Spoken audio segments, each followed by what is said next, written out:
Ya, mungkin sedikit saya komentari. Jadi memang ini satu hal yang menarik ya. Jadi kalau kita lihat dulu itu kita membahas ini kelihatan nggak ya? Kelihatan. Knowledge management itu di lembaga-lembaga ya. Ini ada knowledge management. Ada lembaga yang tidak. Oke. Nah, ketika kita lihat situasi ini, itu memang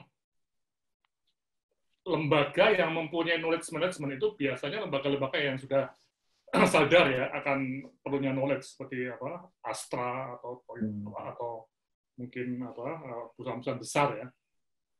Tapi lembaga kecil bahkan rumah sakit pun nggak peduli dengan knowledge management tadi, karena nggak punya konsep.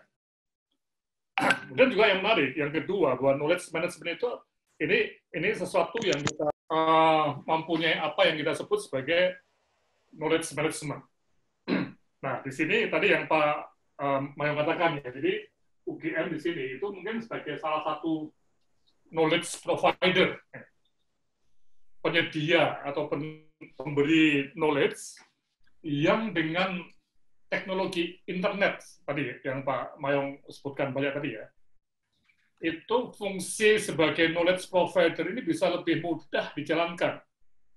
Coba kalau belum ada internet, tidak ada web, tidak ada video, WA itu semua knowledge harus dicetak.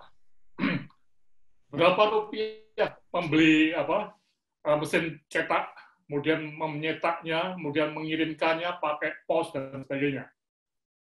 Nah, sehingga waktu diskusi dengan teman-teman LIPI, Pak Indo ada nggak ya? Itu memang juga Pak Agus dari LIPI, ini memang usaha kita itu untuk membuat sebuah pertanyaan besar ya, apakah knowledge management itu ada di level negara atau tidak? Nah, menurut saya kita harus ke sana juga. Jadi Indonesia adalah sebuah negara yang juga mempunyai sistem knowledge management, di mana di dalamnya itu ada sekelompok knowledge providers. Nah, dan juga ada sekelompok yang menggunakan. Jadi ini akan ada hubungan seperti ini ya dengan UGM.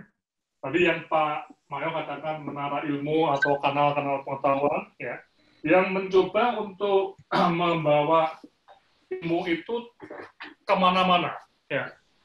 Sorry, saya nggak bisa berdiri karena takut kepalanya melewati kamera. Ya, saya duduk ya. Ya. Nah, ini yang menarik ya. Jadi teknologi internet itu mendorong bangsa kita itu menjadi bangsa yang pembelajar. Cuman tadi masalahnya yang Pak Mayong katakan ya, insentif bagi knowledge provider-nya itu masih rendah. Jadi kita itu masih di dalam konteks Scopus ya, itu masih harus menulis jurnal yang Scopus ya, dan negara kita mendanai yang Scopus. Tapi untuk knowledge provider itu saya tanya LIPI belum Pak Mayong ya, jadi untuk yang di sini itu belum. Nah, saya yakin UGM itu mengalokasikan dari dana internal ya Pak Mayong ya. Nah, kami di FKKMK itu yang sekarang knowledge mengenai COVID itu mendapat crowdfunding Pak. Macam-macam sumber itu masuk ke menara ilmu manajemen COVID.net. Juga yang lainnya. Jadi intinya memang ekonomi atau demand and supply dari knowledge tadi di bangsa kita itu belum berjalan baik. Pemerintah juga belum memberikan subsidi banyak untuk knowledge providers karena pemerintah juga masih mungkin concern pada creating the knowledge dulu, menciptakan ilmunya dulu. Makanya mungkin sekarang udah triliunan dana masuk ke riset. Tapi untuk diseminasi ini, pemerintah masih belum. Pertanyaan saya untuk LIPI waktu itu dijawab, anggaran untuk ini di LIPI yaitu hanya 500 juta setiap tahun, Pak.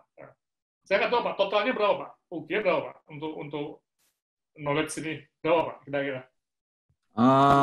UGM itu yang dikelola oleh PIKA itu sekitar 2-3 M untuk manajemen. Berarti anggaran UGM lebih tinggi dibanding LIPI. Oh ya. Ya. Saya nggak tahu di Unpad atau di UI apakah memang ada anggaran-anggaran yang dipakai untuk knowledge dissemination di luar jurnal, Pak. Karena jurnal kan yang ngelola orang lain ya. Kita malah mungkin harus bayar ke Elsevier atau kemana untuk tadi untuk publikasi kita. Oke, nah inilah ekosistem yang tadi disebut Pak Mayong ya, yang kita sedang membangun sebagai sebuah bangsa. Yang dulunya knowledge management itu tidak dikenal di dalam bangsa ya. Tapi sekarang dengan internet yang begitu masif, murah, itu mudah bagi ribuan rumah sakit untuk mencari knowledge dari sebuah sumber atau banyak sumber. Nah, pertanyaan sekarang adalah apakah knowledge provider seperti UGM itu akan terus mempunyai stamina tinggi ya, Pak Mayong ya, untuk ini satu perubahan besar yang mungkin butuh waktu nggak cuma 5 tahun, tapi 10-15 tahun ya. Dan juga nantinya pemerintah pun menyadari bahwa di samping meng-create ilmu, itu juga penting untuk memberikan fund, dana untuk diseminasi ya, melalui internet, tidak cetak lagi. Cetak udah zamannya dinasti Ming, zamannya yang lama, udah sekarang lagi ya. Jadi semuanya menggunakan buku ya, e-book, kalau itu ya pakai video instruksional, kalau itu teknik marketing ya menggunakan semacam guidelines marketing secara mungkin juga ada video infografisnya. Jadi macam-macam nih, yang relatif lebih murah dan bisa diakses langsung oleh para pengguna di Indonesia.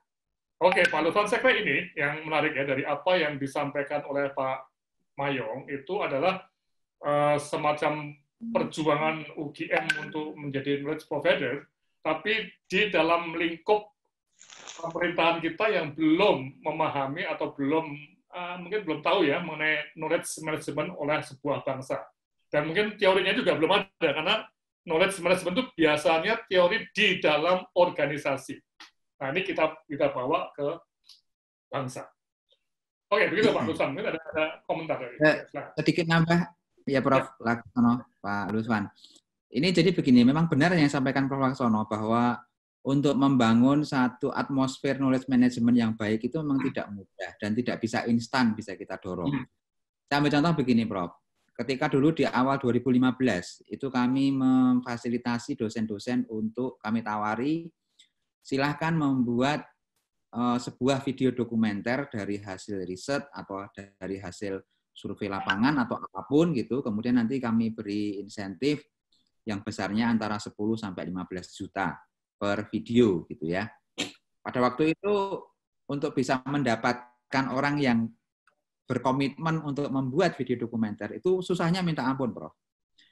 Nah, sejak pelan-pelan tapi ternyata itu jumlahnya bisa meningkat sehingga di tahun 2018 itu misalnya kami menawarkan slot untuk 80 paket insentif, itu sudah mulai yang berminat lebih dari 100.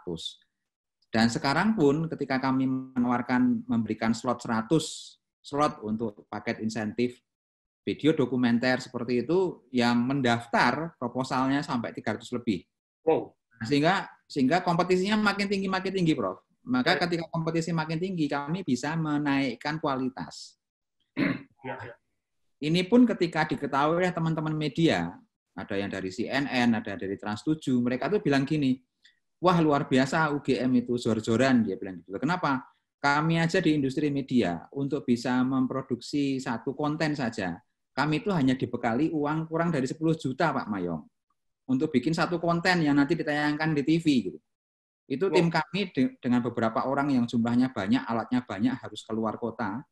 Itu satu konten itu hanya kurang dari 10 juta. Lah ini UGM sampai 15 juta itu memang luar biasa banyaknya gitu.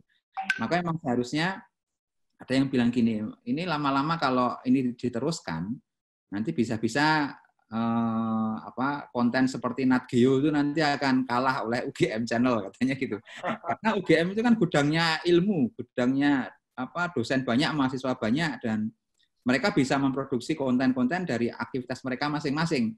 Kalau itu semuanya berkualitas baik, maka nggak menutup kemungkinan itu nanti konten-konten yang diproduksi dengan mahal dan susah oleh Nat Geo itu akan tersaingi oleh UGM.